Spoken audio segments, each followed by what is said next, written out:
Hi everyone, welcome to researchmd.com. We got another great topic today, and we're going to teach you all about Fanconi Syndrome today. Okay, let's look at what is Fanconi Syndrome. Before I start Fanconi Syndrome, I guess just like everybody says, people always get confused between Fanconi's anemia and Fanconi Syndrome. Okay, it's two different things. Fanconi Syndrome can affect the kidney, not an anemic situation. So when you look at Fanconi Syndrome, what you have is in the proximal tubular defect, okay?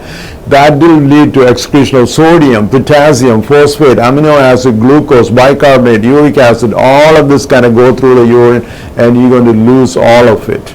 Now, let's look at some causes. When you look at Fanconi Syndrome, it can cause by so many different things, okay? There are some hereditary causes like cystinuria, hereditary fructose intolerance, galactosemia, tyrosinemia, and Loeb syndrome, Wilson's disease, glycogen storage disease, mitochondrial disease. So if I had to remember two things in the hereditary disease, I would try to remember Wilson disease and glycogen storage disease. If you are taking an examination, they definitely try to link that together, okay?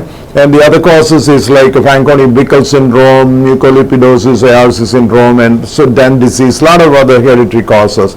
Now, what are the other medical illness? So you can multiple myeloma, malignancy, light chain disease, amyloidosis, nephrotic syndrome, renal transplant, Sjogren syndrome. So remember, multiple myeloma you need to know, Sjogren syndrome you need to know, amyloidosis you need to know, and nephrotic syndrome you need to know. And now let's look at the causes, caused by the drug. Tetracycline aminoglycoside you need to know. You need to know about foscarnet. You need about tenofovir HIV medicine.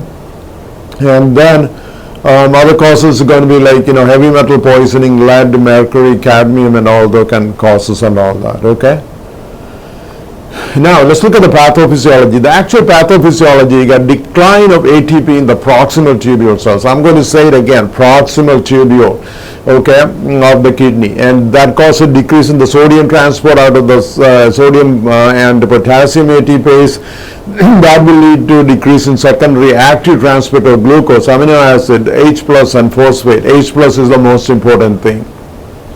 Now, when we talk about history taking in the past medical history, you need to know about past medical history about osteopenia, osteoporosis, osteomalacia, and pseudofracture. You have growth retardation, developmental delay, and all of this kind of related to all these amino acids and all the electrolytes disturbance, which is causing all of these diseases, right? When you have phosphate loss, you have calcium loss, and all of this kind of cause like osteopenia, all the other symptoms like we mentioned. Now, what is the patient usually present with? And look at the symptoms. Most of them have polyuria, polydipsia, dehydration, and bone pain, weakness, weight loss, anything kind of growth retardation kind of sign. And the signs, when you look at the signs of dehydration, failure to thrive, bored legs, if the patient have like rickets, again, calcium metabolism and the phosphate, PTH, and all of this kind of be affected. Now, diagnosis. For the diagnosis, the first thing you can do the blood test. There is going to be, of course, hyponatremia, hypokalemia. Glucose is going to be normal, and even though there is going to be glucose in the urine, and also you get hypophosphatemia and hypouremia, and then you got metabolic acidosis. Always remember metabolic acidosis, which is going to be non-anion gap metabolic acidosis, okay? Now, so let's look at the non-anion gap metabolic acidosis. If I'm writing a question about examination, always I'm going to bring in non-anion gap metabolic acidosis and Fanconi syndrome together, okay? So let's see what happens. When we look at the pathophysiology, what we have is we have the problem with the H plus, right, which we need.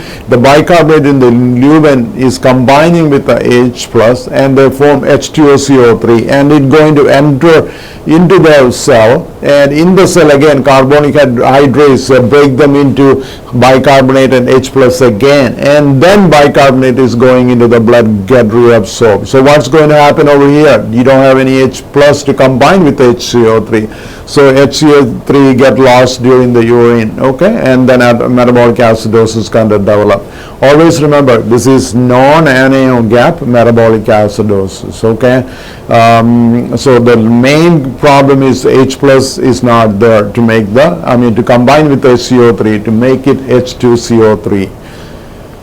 Now, the lab-wise, let's look at the urine test. Urine, if it, we already said like a lot of things get lost in the urine. Protein is going to be lost. Amino acid, is going to be lost in the urine. Amino aciduria is going to be there. Glycosuria is going to be there. Hyperuricosuriya is going to be there. And the proteinuria, and then there is always going to be like, hypercalciuria. Calcium is going to be also. All of this is going to be lost, and it will be reflected in the blood also, the loss. The only thing, remember, the glucose remains normal in the blood, but it's going to be lost in the urine. Now, if you look at the symptoms, urinary symptoms, they're going to pee a lot. So polyuria is very common, right? Glucose is going to be lost in the urine. Amino acid will be lost in the urine. Sodium will be lost. Phosphate. That's why when we have phosphate phosphate metabolism and all of this is going to be affected. Rickets is going to be one of the complications. And the uric acid is going to be lost. Glucose, calcium is going to be lost. And above all, bicarbonate is going to be lost, causing like anion gap metabolic acidosis. Now, let's look at the renal tubular acidosis kind of briefly. We're not going to, only the main thing we have to remember. If you don't remember anything else about this presentation, link Fanconi anemia with the renal tubular acidosis, which is type 2. So you have to know the characteristics of renal tubular acidosis type 2. Bicarbonate is going to be low. We know that because metabolic acidosis. What's going to happen to potassium? Potassium is going to be lost in the urine, right? So what is going to have hypokalemia?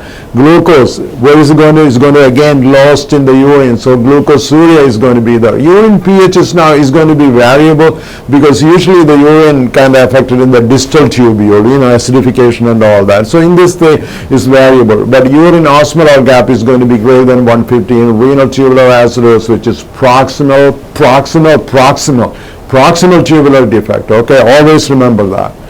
Now, let's look at if you do an X-ray, you can do pseudofractures, pathological fractures, you can do DEXA scan, look at osteopenia. We talked about, all of this kind of cost, if there's congenital or like hereditary, when they have, when a kid is growing up, they can have rickets because all the metabolism, you need phosphate, you need calcium, all this for bone development, right? So renal biopsy, what does it show in renal biopsy? There's vacuolization of the tubular cells, apical blobbing, loss of cervix microvillus, and desquamation and fragmentation. We put a nice picture next to you for you to see. Again, how do you treat it? Always, supportive treatment and treat the cause. It's very, we always say treat the cause. In this thing, so many things could be causing Fanconi's syndrome. So remember, find the cause and treat it first. Always give IV fluid, replace electrolyte. And if there's metabolic acidosis is severe, you have to treat with the bicarbonates, and there's a role for hydrochlorothiazide also. Okay, thank you very much for watching. Again, if you're remembering something about Fanconi syndrome, always remember renal tubular acidosis is a proximal tubular defect, and there's a lot of amino acid, phosphate, all of this is going to be lost in the urine. Growth is going to be affected. Okay, thank you so much for watching. We will be back with another video. Please subscribe to our channel. Thank you.